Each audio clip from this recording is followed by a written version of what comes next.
Welcome to Sober.Coffee, a weekly coffee chat sharing experience, strength, and hope for anyone on the sober road to recovery. You can download Sober.Coffee weekly on all podcast platforms and check us out on Instagram at Sober.Coffee Podcast and on Twitter at Sober.Coffee Pod. To learn more about us and to help support these sessions, visit online at Sober.Coffee. Here are your hosts, two guys on their own path to recovery, Mike and Glenn. Let's join them at the coffee shop. Morning, G. What's up, my brother? How you doing, man? You know, so I want to share with you during the week. As you know, I'll go back. I do it for one purpose. I'll go back and listen to an episode because I write these blogs, right? And they're called writings. The writings, yes, that's right. And it's very inspirational, and you inspire me because you'll say things that like my brain just doesn't go there, and I immediately magnate to that saying, and so I'll end up with 1,000 words. But I gotta say, my voice, I feel like I'm listening to Pee Wee Herman. It's like, well, it's all right, man. Yeah, I hate listening to myself. It works. But I love listening to you. Take voice lessons at 60, 65. How old are you? 64 plus. It's not the years, it's the mileage, It's right? the mileage. So and I put miles on this. I know, totally. So dude, you doing, man? I am so excited about today. Talk to me. So we have a table for three, and I'm going to hijack ding, ding, you. Ding, ding, hijack because you normally come out of the gate and do all the formal introductions. But let me tell you something. I am working on a stealth recovery project. Right. It's so stealth that you mention it every week. Yeah, it's so stealth. But you can't name it. You can't tell because then people steal it. Right. A lot of intellectual property and whatever. So I spent a weekend in California about a month ago. Okay. And I was with the founding team. I mean, literally worked 14 hours a day with flip charts and drawing stuff up and financial plans and blah, blah.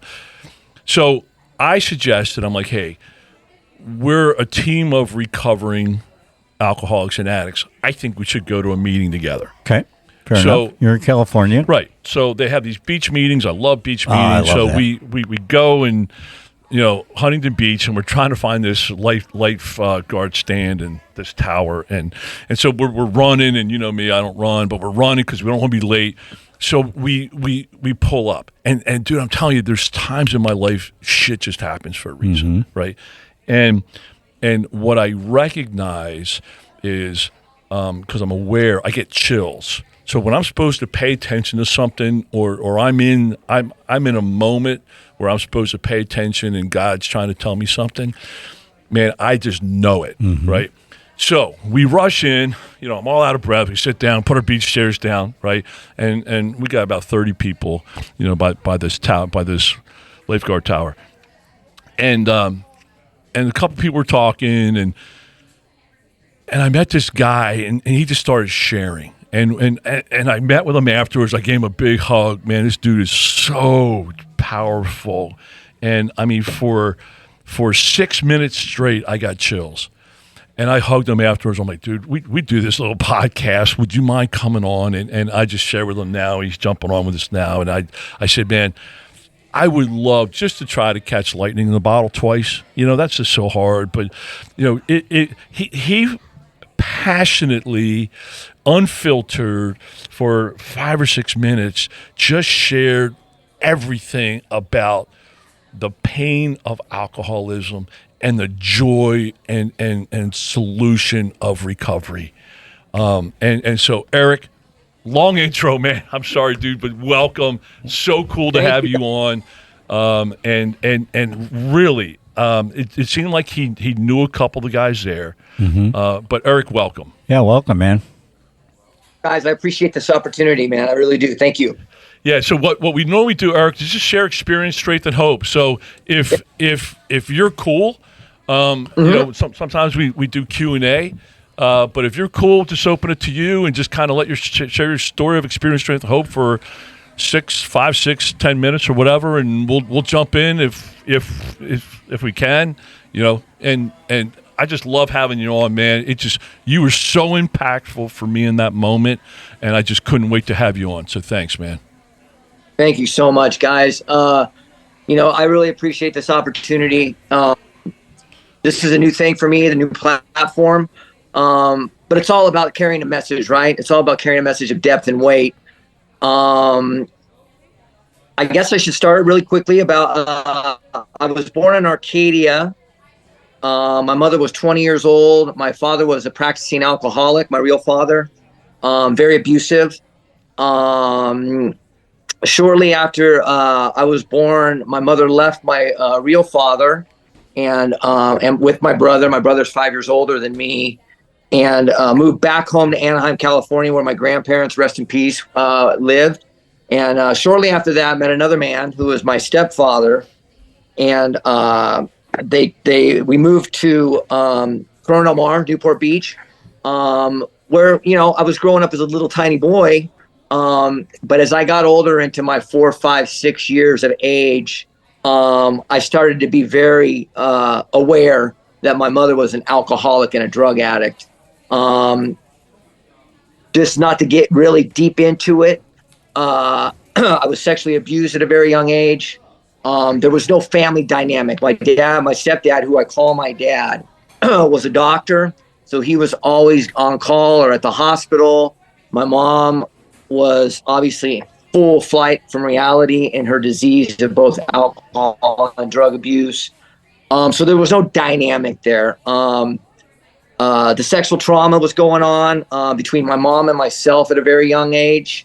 So that, of course, a lot of shame and a lot of guilt when you get up into your older ages of your life experience. But what had happened is that I knew from a very young age, from those experiences at a very young age, that something was wrong. I had took it upon myself that there was, I had some sort of part to play in this dynamic of my family that was, for all intent and purposes, completely. Are we allowed to cuss on here? Absolutely. Yeah, totally. Fucking right. Completely fucked. Right, it was completely fucked. And I could weigh that difference by the friends that I had in elementary school, and their family dynamics were, for all intent and purposes, healthy. Mother was cooking breakfast. They had clean clothes. Friends came over. Opposite to that was that I never brought anybody home. I was all afraid that my mom would be laying on the couch naked doing things, and all chaos and the police, and so there was this whole big thing at a very young age that I started to internalize, and after doing work, not just through my 4th and 5th step, but with a therapist, there was tons of trauma there that I had to unpack, which I did, and I'm grateful to God and Alcoholics Anonymous for that opportunity to heal. Fast forward, I had my first drink at 9 years old. My brother had a party. I was sitting around a table. You guys are old enough. I'm 55. You remember quarters? You would play quarters. Yep. I sat down at the table, and my brother's best friend, Steve Hadley, started hitting the quarter in the thing and making me drink beer. I remember I hated the taste of it, but I remember everyone was laughing. There was a joyous occasion. It was like a happening event. And as that whole environment was going down, I wasn't thinking about all the stuff that, I had, up to 9 years old had endured. And then the effect happened. And remember, I never felt it. I never felt anything like it at 9 years old. And they continued to get me drunk. I ended up getting sick. I ended up throwing up. And I remember, man, I got to get back to that table, and I got to get some more booze in me.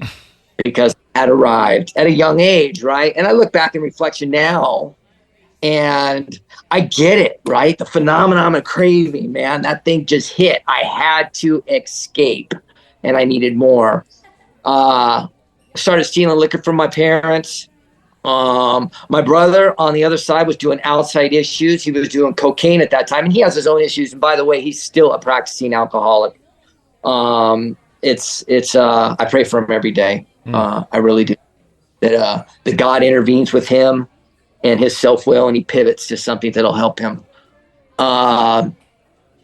So that went on, and the chaos ensued. So through the teens, drinking, did cocaine at 11. So it was cocaine and drinking all through my teens. Got kicked out of high school. vodka in my locker, went to continuing school, started selling cocaine, started getting in trouble with the law. I'm not going to get into my whole legal thing. But the bottom line is that you're an entrepreneur. But I'm an entrepreneur. That's right. I couldn't save my life. And I tried. I did them, which checks out. I don't know how people do that, like sell drugs and not like just do them all, but whatever. More power to them. But the reality is that alcohol had taken hold of my life. I was powerless at a very young age. Started getting in trouble with the law at 18. In and out of jails. My parents put me in a rehab at 16. The message didn't carry. It didn't click. I'm a big believer that, God meets you where you're at when he needs you to, when he needs you to hear him. In and out of prison. I won't get into all that. Like I said earlier, in and out of prison for the better part of 25 years. There's a whole lot in that dynamic of incarceration. I was raped in prison. So there was a whole lot of shame and guilt going on with all of that. I got really angry. And the anger started to manifest itself. And doing the work, I realize now is that all the anger, all the judgment, the hatred, all that stuff was really, I hated myself. I was angry with myself. I was scared within myself. I was still that little tiny boy. And that manifested itself out, not just with the alcohol and the drug abuse to escape, mind you, but I had to become something. And so the prison mentality really set in. I was going to be the biggest, baddest dude, and I didn't care about anything. So that went on for quite some time. Real quick, I went in 2010, I caught a gun case in Colorado.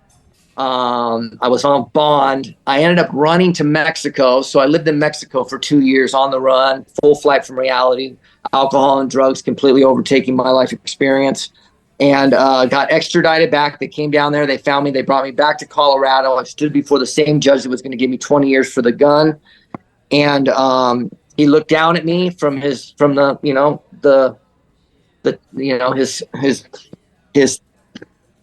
desk and whatever. And he asked me. He said, "Erryk, do you even want to change your life?" And I remember, I was bald headed. I was, completely plugged in with all this hatred. And I just looked at him with tears streaming down my eyes. I go, "Your Honor, I don't know how to change." And but for the grace of God, he said, "What we have here is in Colorado is a program called the Therapeutic Community. I'm going to sentence you to 4 years in the therapeutic community. This is your last shot at life." And immediately in my mind, I beat him out of 16 years, right? So I was far from accepting what was about to be offered to me. So I got into the therapeutic community, and shortly I wanted to leave the therapeutic community and go back to population and do the 4 years straight, this, that, and the other. But my therapist, Miss Holyfield was her name. She said, "You can always leave tomorrow. Why don't we talk about your past?" So she started to chisel away a little bit at my trauma and my past.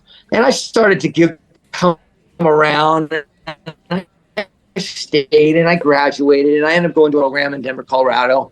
And graduated that program and went to meetings and never read the book, never did any steps, told people I had a sponsor, but never called the sponsor.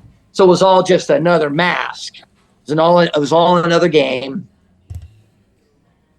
And, but inside, right, it's like I thought I was doing some big stuff.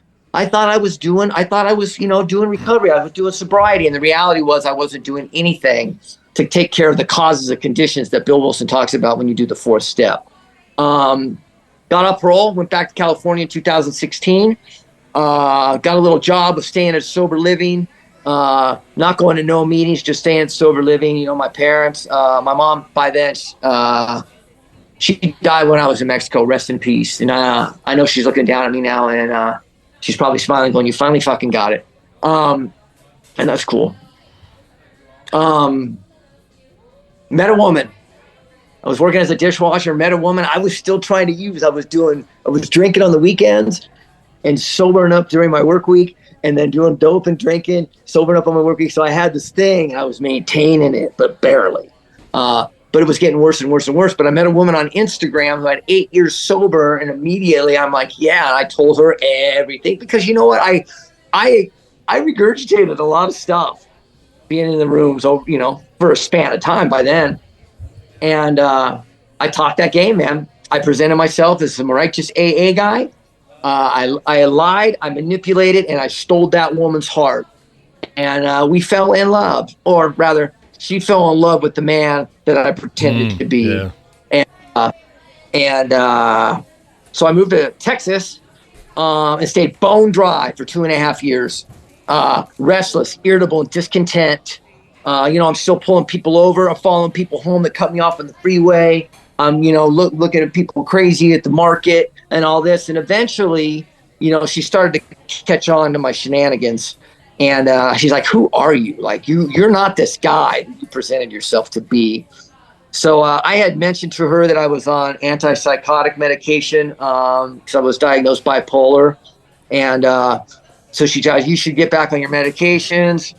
And mind you, I'm not going to no meetings or nothing. She's doing her thing, and I'm not doing fuck nothing. And so I get back on my medications, but I got on my ADHD medication, which was you know, an amphetamine.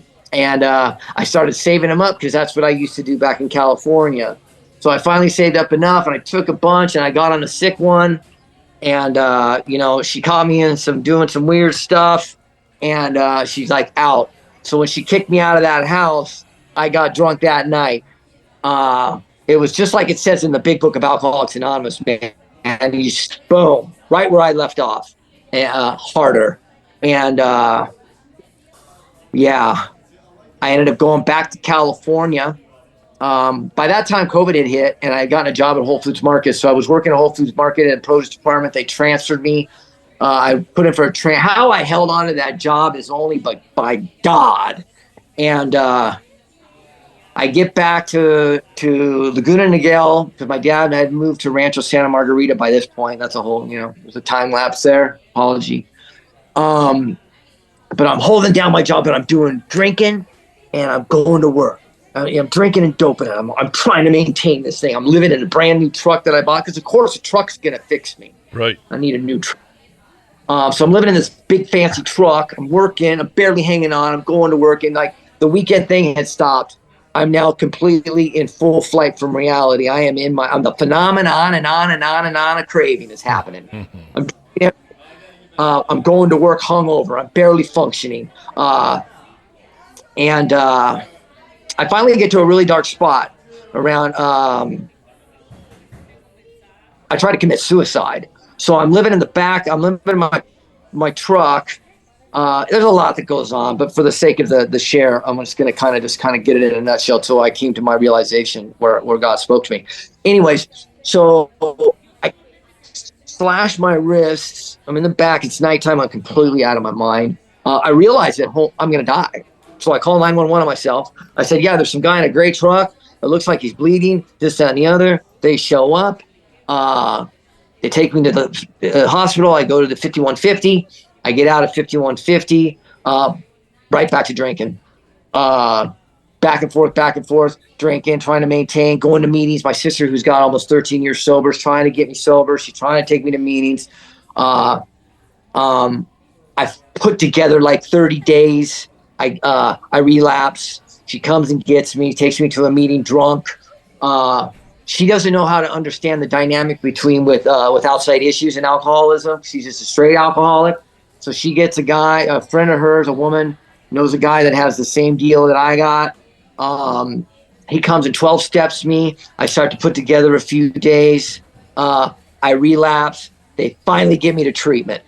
I come to the place. I'm actually in the office. I actually work at the treatment where I went, and I go to treatment, and I detox. I go to groups. I know what I got to do. I just got to do the thing. No book, lying to my sponsor, no steps, right? I do the 30 days. I'm talking a good game. I believe it, like literally, like in my mind, I got this. And it's insanity. And I get out. I go to Sober Living. I'm going to meetings, 90 days and 90 meetings. I'm going to meetings, calling my sponsor like maybe once a week. No steps. He thought, you working your steps? Yeah, I'm working my steps. This, that, and the other. Putting off meeting with him to read through the book, all the stuff. I'm on my 4th step and this, that, and the other. So I'm about 4 months sober and I have to have hip surgery. So I have hip surgery, no narcotics. I'm doing really good, this, that, and the other, but the pain's bad. We go down to do my 4th step, and he's like, I go, yeah, man, I'm done with my 4th step. Because I'm like, we'll read. We read over the phone. We met. We read. Did the 1st step. Yeah, I'm powerless. 2nd step. Yeah, I believe. Something can restore me to sanity. 3rd step. Turn my will over. Done. Did the 4th step. We get down to the special spot, and I present my 4th step. I got 10 things on there. And my sponsor's a diehard, man. He's straight out of the book, Alcoholics Anonymous. And he's like, that's it? I'm like, that's it, man. Let's go. And he's like, okay. So we did this half-assed 4th step. And that's kind of where it stopped right there. I go back to Sober Living. About a week later, I'm driving my truck. And the pain hurts. And the insanity comes into my mind. A couple will take away the pain and nobody will know because you're just 4 locos. I won't get any dope. It'll be all good. Yeah, I'll have to change my sober date, but no one will know. I'll be back by 10. No one will smell me. And as I'm thinking this, God is in my head, but I don't know it's God. He's like, dude, it's not a good idea. And it talks about that in the book, right? It's like, it's like we can't discern the truth from the false. And, as I'm driving to the liquor store, I know it's not a good idea. I walk in, I buy the booze. I know it's not a good idea. I get back to my truck. I go to the beach. I know it's not a good idea. This ain't a good idea. I pop it open. It's not a good idea. I drank. I go to my local spot where I get my outside issues. That happened. I called the Sober Living and I tell them that my sister just had a heart attack. I can't come home to the Sober Living. I'll try to not wind this in too much. So I apologize. I'll get there. Give me 1 second. And then, needless to say, back on one. I get kicked out. Back living in my truck. I'm on FMLA, so I don't have to go to work. So I am completely. I'm in full flight of my disease. I try to sober up. I can't stop. I can't. I go to a meeting, I get drunk. I try to put a few days, I can't stop. I like to thank all the old timers that have seen me come and go. I like to think that they're saints and their voices and their suggestions are like echoes. And I see it now. Read the book, go to meetings, do the steps, all the stuff. And it didn't hit. We came back to treatment again for my 2nd time, but I can't lose my job, so I can only dry out. But I detox and I'm okay. I'm going to be fine. You should stay longer, this, that, and the other. And I know now what Bill talks about in the book. He says, if we put financial matters or relationships, paraphrasing, before anything else, we're fucked. That happened to me. I left after almost 3 weeks of detox, went back to work. The 2nd day I'm back at work, the guy who I used to buy drugs and drink with, he was a janitor, went right by. I was a baker at that time. And I asked him straight out, you got any stuff? And he said he did. I got the stuff. I'm sitting in my car looking at it. Insanity. I say, I'm just going to do a little. I won't do a lot because I know what happens. I do a little, I lose my job. So I lose my job. I lose my place to live. I'm back in my car. I'm getting to the point where Bill Wilson talks about, you guys are familiar with William James, A Variety of Religious Experience. Great book. I highly suggest anybody who really wants to understand what Bill was thinking when he wrote the Big Book of Alcoholics Anonymous, go ahead and read that. there had to be a conversion point, man. So I went back out, this, that, and the other. I can't stop. I call my sister.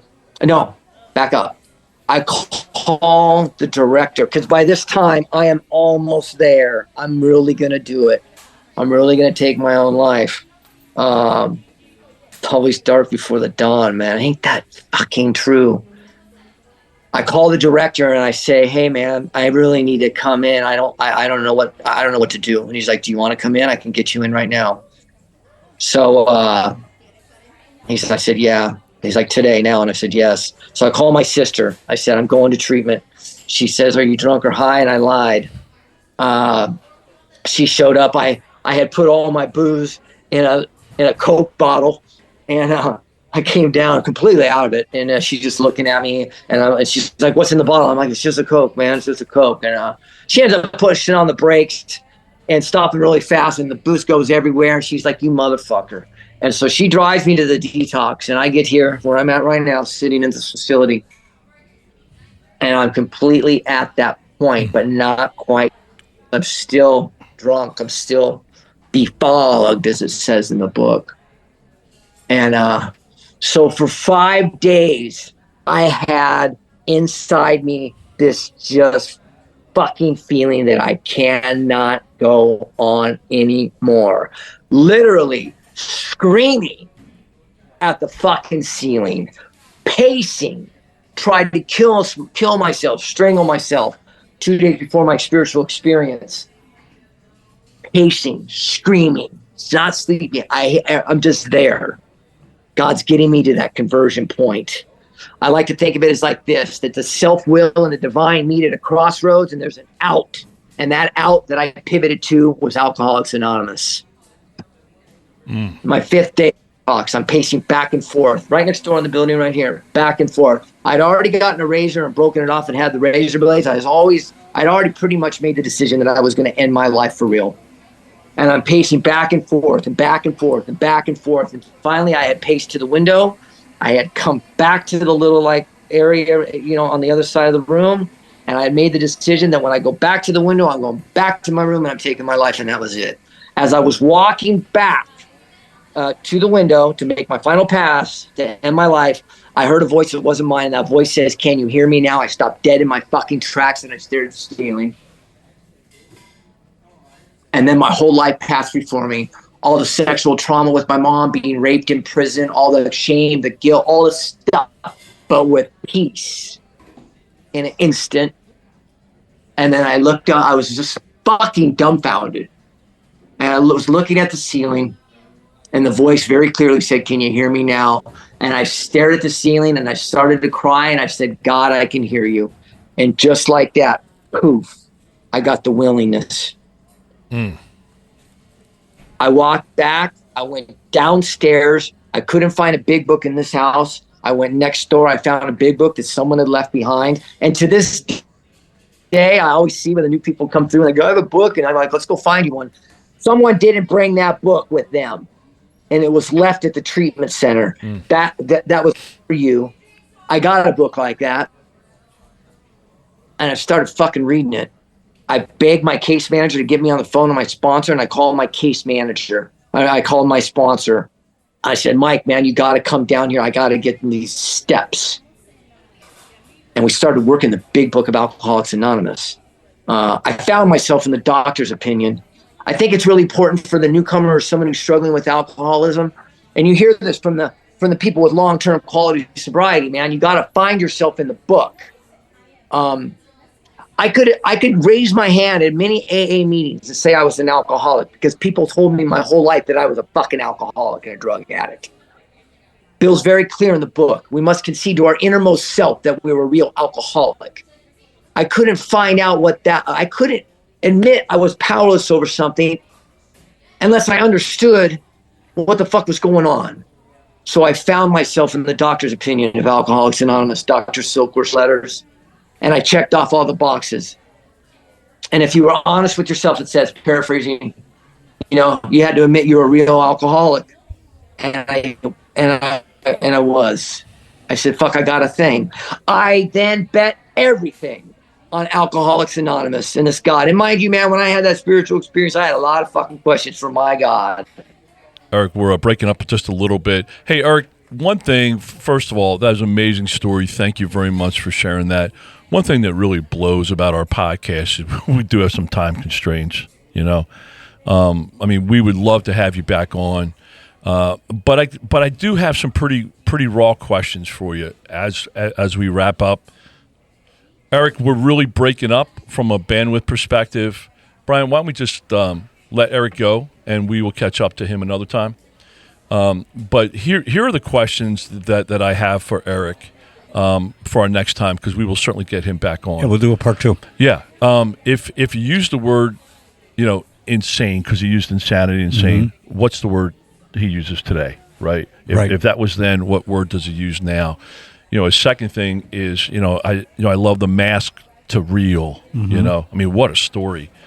And it just, I felt that when he says, hey, in my mind, it wasn't a good idea. It's not a good idea, but I did it anyhow. I mean, I was stuck there. Then I would also like to ask him, hey, for those people that say AA doesn't work, what do you say? Yeah, right. Right. So for our listeners, apologize. For some reason, we had some technical issues there at the end.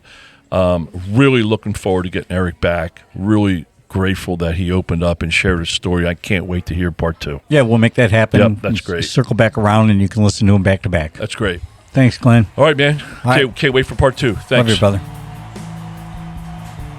Thanks for joining us for today's coffee chat. To contact the show, email us at podcast@Sober.Coffee. If you need immediate help, the AA hotline is 800-839-1686. The National Suicide Prevention Hotline is 800-273-8255. Remember, Mike and Glenn are sharing their own journey on the path to recovery. Any suggestions, medical or otherwise, are their own experiences and should not be viewed as professional advice. See you next week, and remember, there is a solution.